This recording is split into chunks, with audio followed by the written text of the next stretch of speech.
Here they come again, rolling back off of the 33 degrees of banking that make up turns 3 and 4. Is the same down in 1 and 2. John Hunter Nemechek out front over Zane Smith. Quick look at the top 10. It'll change by the time they get back here.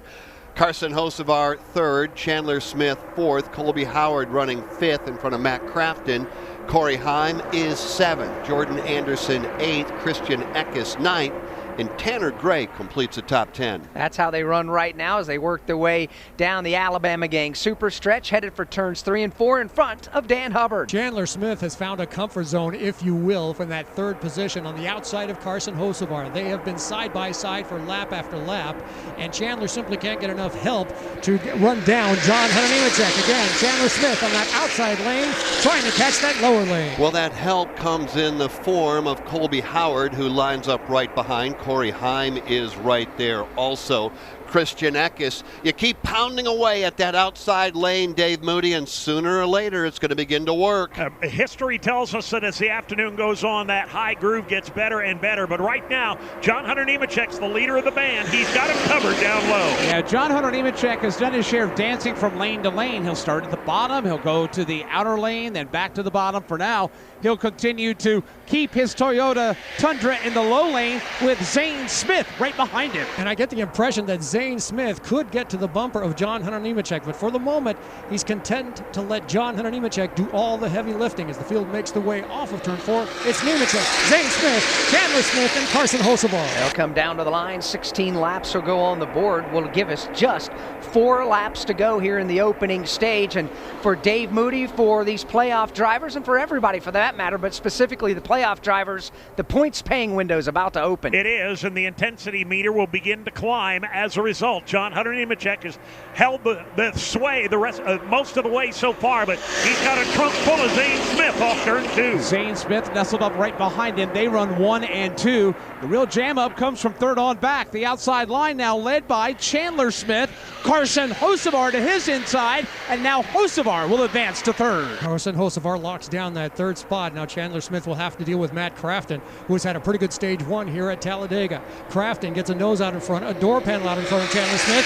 Crafton is locked down the 4th position. And he will ride right there, right behind Carson Hocevar, who is riding right behind Zane Smith and John Hunter Nemechek. Although, as I say that, he'll bust a move. He'll go from the bottom of the racetrack to lead lane number 2. Matt Crafton to the high line will put him in a side-by-side battle now with Carson Hocevar for position number 3. Hocevar by a door, though. He's got drafting help from Jordan Anderson. Whoa, Crafton goes way wide coming out of turn number 2. Hard to tell if the truck broke loose or he had contact, but he is way in the upper lane against the outside wall. Everybody continues down to the inside as the field will thunder past Crafton. Single file formation among the top 4. John Hunter Nemechek showing the way. Right behind him is Zane Smith. Then it's Carson Hocevar. And then I believe that's the truck of Grant Enfinger as it makes his way off of turn 4. No, that is Jordan Anderson. Jordan Anderson now in the 4th spot. They make their way into the tri-oval, headed back to the start-finish line. It's John Hunter Nemechek up front. Zane Smith is second. Carson Hocevar.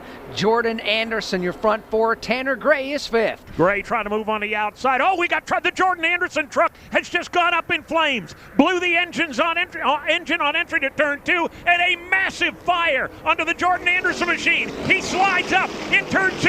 Everybody scatters to try and go around. Anderson is still at full speed, and he's trying to come out of the truck. He impacts the inside wall. He is climbing out of the truck as he just now is hit the safer barrier. Anderson is out of the machine, hands on his knees, and scrambling away from that machine. He jumps down off the safer barrier, lies flat on his back behind that truck. The flames have gone out, but there was a massive fire under the hood of that machine. There were flames up inside the cockpit. Jordan Anderson was trying to make his exit from that truck as it was still, well, not full speed, but going a whole lot faster than it needed to be for him to climb out. Well, safety teams right there to attend to Jordan Anderson. We've obviously gone under the caution flag, and this will more than likely bring our stage 1 to a conclusion here under the caution flag in just 1 lap. Jordan Anderson erupting That truck going into turn number 1, Dave, you called it absolutely spot on. He obviously hit the fire bottle. It didn't go out. The fire didn't extinguish. It was blazing in front of you at your feet.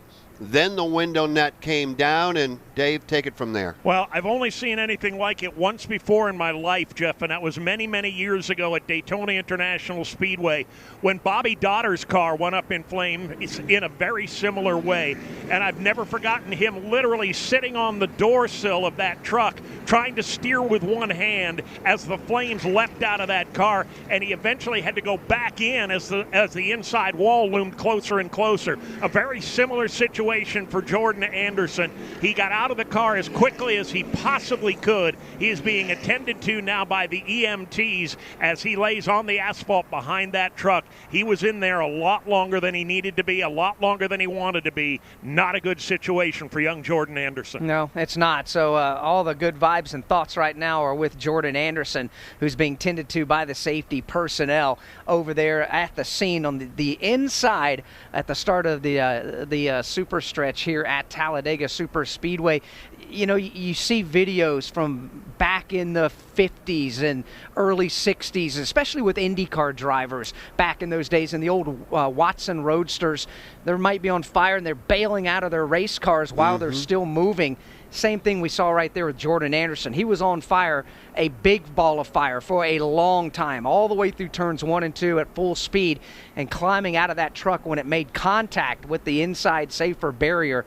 He's very fortunate that he didn't slip and get between the moving truck and the wall on that, but you certainly can't fault him for trying to get out of a blaze. Well, obviously we'd have to go back and put a clock on it, but more than likely that truck was fully involved for no less than 10 or more seconds in that flame inside the cockpit of his race truck as he tried to get it slowed down. At that point, you can't see what's in front of you.